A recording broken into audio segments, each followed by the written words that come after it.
Here I am, once again, 5 years. 5 years it has been since I've stepped on this campus. That is also when I've made one of the biggest decisions I have in my life, and that is dropping out. Hi, my name is Brandon, and I am a college dropout. That word, dropout, it really doesn't roll well off the tongue, now does it? But that is what I am. I flew back to my hometown just a couple weeks ago, and I knew at least once I wanted to visit the campus I used to walk on. I wanted to revisit and document what I could of the campus because this part of my life was such a big significance to me. Once I arrived, the feeling I got was so surreal, and just due to the current times we were in, no one was there. Being there alone was different. It was a dreamlike state. New buildings, no people, no distractions. Instead of worrying about rushing to class or running into anyone on your ride around campus, you were just able to take it all in. Some of you may be wondering, why did I drop out? And what are some of the effects and realities that come with dropping out? Where am I now? Is there any regrets? That is what I'm going to cover over today's video. But before we begin, let me give you my origin story and some background so you know where I'm coming from. I am the firstborn child of both my mother and father's side of the family, and when it comes to something like that, there is a huge expectation set onto us because we are the firstborn and the oldest. So now I already have this predetermined throughout my life to set an example for the younger siblings and relatives. And this was pretty prevalent throughout my life because as I was growing up, whenever we'd have these family meetings, and my cousins know this too, my grandpa would take me up when I was younger, and he would just say, "Hey guys, this is Brandon. Everybody, look at him now. He's going to become the doctor. He's going to be the first college graduate, and all of you should follow suit just like him." And I just remember every single time shaking in my boots whenever we'd have that speech up until high school, because I knew in myself that I don't think it was going to be possible. If you don't become a doctor or a lawyer or achieve any of those grand titles, at the very least, you have to get a college degree. That leads into the next part, was what is my history in school? Starting in third grade is when the struggles started becoming prevalent and started to show. I wasn't good at math and had the hardest time on my multiplication, and I just remember even every single year my mom being frustrated with me, and it'd be a yelling match because I just couldn't grasp the concepts of any of my math classes year after year after year. And I don't blame her because I just didn't understand. And not to put any flack onto my mom, but it did come to the point where she sort of just gave up on thinking that I could just be this superstar in math. It just wasn't going to happen. And of course, struggling in math translated into the other subjects in my other classes, and it just didn't go so well. So I would have an F, and then other grades would just be somewhat average, and maybe at least maybe a B and an A, but math would always have an F. And of course, that translated into the other subjects and classes that I had, and it wasn't that great. Maybe I'd have at least one A, maybe in English, but other than that, I just would have average grades and then an F in math.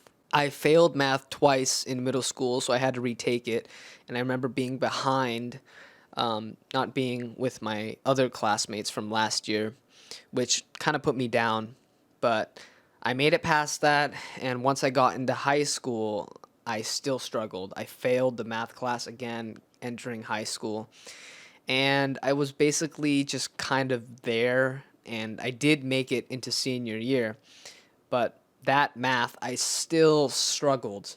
I know around that time they changed it so people who were seniors and in their respective grades would be with the same age group. Once again, I still could not grasp the concepts. I had F's. I remember the teacher calling for have parents to come and talk about it, and it did help somewhat, but the only difference that it made was during that time we got a tutor because I wanted to pass high school at the very least.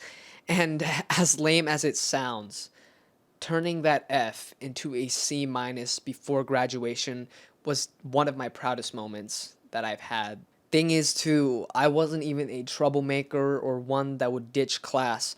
I attended every day just like a normal student would. Though I couldn't grasp concepts of many things in my classes, there was one thing that kept me sane throughout the years, and this subject was art. I would sketch and doodle in my notebooks and on the papers that we'd receive. I did pretty decent at it. It wasn't the best, but I loved it.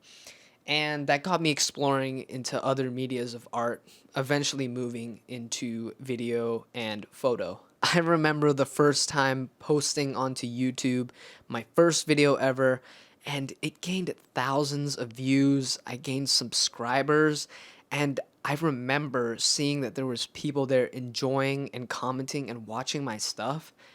And for the first time, that's actually when I felt like I was actually good at something. And that had a huge impact on me because it sticks with me still to this day.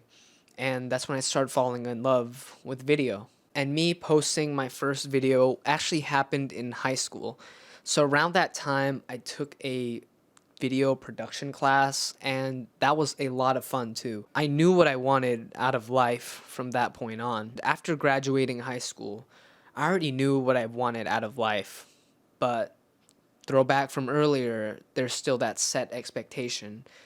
And so I still attended college anyway. When entering college, I don't know why, I just thought my brain would just flip around and all of a sudden I'd get good grades, but that was false. It was the same as high school all over again. When I'm sitting in class, I would just keep thinking about what video I would try to make next. And it was just an unhealthy cycle. I wasn't making use of what I was learning, and I was just going to just sit there and stare at the teacher and the board and the lesson. It just wasn't clicking. And the intention I had dropping out was to put more focus into video. And when I made this decision, I didn't talk to anyone, I didn't ask anyone for any opinion. I just sat down for weeks on end in the shower, on my bed, just before I go to bed, thinking of this decision so long. And eventually I came to my own conclusion and just to pull the trigger and do it myself. Now, some of you may be wondering what happened afterwards, what relationships were affected, because that definitely did happen with my parents because I didn't consult with them beforehand. A few days pass and I decided it was time for me to confront my parents and tell them what I just did. And it was one of the hardest things I've done in life. And it's affected our relationship for sure. And to give you guys a little idea, when I did tell them about it, my parents were infuriated. And I get that because I didn't consult them beforehand, nothing like that. I just made the decision on my own. And we kind of had this little distant thing, especially with my dad. It's been better over the years, but that initial time that I told him, he did not talk to me for a week, couple weeks. It was a long time. But my mom eventually came around and started to understand, and she knew already, trying to teach me different things throughout school. She just came to terms that I just wasn't school material. And another reality that we have to face is when I left with the intentions to grow my YouTube channel, I thought that it was going to come like that, fast, easy. And let me tell you right now, that is just the complete opposite. It is not the truth. Dreams take a very long time and lots of hard work. Eventually, I had to find a job so I could fund what I was going to be doing, getting camera gear, all this stuff in order to try and grow my channel. And the jobs that I've been working have not been the greatest. If I could list some out, it's mostly been in customer service and it's all entry level. My first couple of jobs, I was that guy, the front line of the company that would take the yelling from the customers if they weren't satisfied. I worked at a warehouse and I would unload and build furniture for this decor store. So, yeah, not the best stuff. And I know some of you may not want to hear this. Honestly, if you have the brains and the endurance to get through college, because statistically, still to this day, most college graduates make more than those who just have the high school diploma, it would probably be best for you to stay in and work on your passions on the side. Because the reality is, for those that just leave to pursue their dreams, not everyone has that grit and want to accept that they're going to have to go through a hard time, meaning you're going to have to work on those passions and probably work a crappy job until that the passion can take over. And to those of you who are doing something that's full time, you sort of have to be careful. You can do it by all means and still work with your passions on the side. But if you get one that gets you a little too comfortable, your passion kind of starts to dwindle. In my case, I didn't touch my channel after I started working this full-time job, and I didn't quite like it a lot, but it was comfy. I earned enough. I worked all the hours and did a little overtime when I could. You almost start to forget why you even started. As funny as it sounds, I prefer the crappy jobs. In a way, doing something you hate motivates you that much more to go for what you really want. At that point, it's up to you to decide whether that's a good or bad thing. 2 years later, the pressure started coming back into my head. I thought to myself, I need to achieve something. I can't just have this high school diploma. So I tried to figure out what else was it that I liked. And I liked working out, so I found a program to get a certification in personal training and did that for a year. And though I liked working out, personal training was a whole nother beast because you're going to have to talk to people, train people, and you got to keep yourself in this physique because you're a personal trainer. And those of you who are in the fitness world, especially on Instagram, the competition is fierce and you cannot be behind. So, after trying that for a little bit, it didn't really work out. And eventually, I came back to the conclusion. Ultimately, I still was in love with video. How am I doing now? And is there any regrets? Well, if I'm going to be honest with myself, I am not quite where I want to be or thought I would be 5 years ago. I think to those who are just at the starting line, we tend to forget that these things don't come overnight.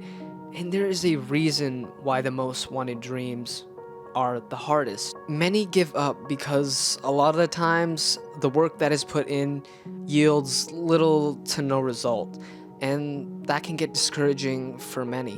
But looking back over the years, I count my blessings every single day because no matter how far you are in your journey, if you just take a pause and actually look back of what you've achieved so far, you can't help but to be grateful. And during that process, you start to realize that you're closer and closer than you think. And seeing yourself closer to that dream pushes you more than ever. I've had failed channels, videos, endeavors throughout my life, but there's one thing that remained consistent my time here on YouTube. And that is I've always had fun. Had those watching and supporting me no matter what I made. The opportunities that I've been given doing what I do, and the people out there, the fellow creators that I've met, and even those of you who are watching now that are supporting me. All the experiences I've documented with this camera alone. If I never picked up a camera, all those experiences that I've lived and documented, they would not be here in my computer and on YouTube. And that is something I will never ever regret. I can confidently say that none of this would ever come to be if I never kept on going. So no, there aren't any regrets. I'd like to think that many of us have different skill sets for a reason. and not everyone is meant to be the same, and that's the beauty of it. No matter what situation you are in now, know that you'll be okay. And trust me, you got this. Have a blessed day. Bye. Thank you so much for watching and making it all the way to the end of the video. I know that you might have some more questions in regards to dropping out. If so, please leave them in the comments below. Other than that, please leave me a like. I'd appreciate it a lot. And okay, now for real now. Bye.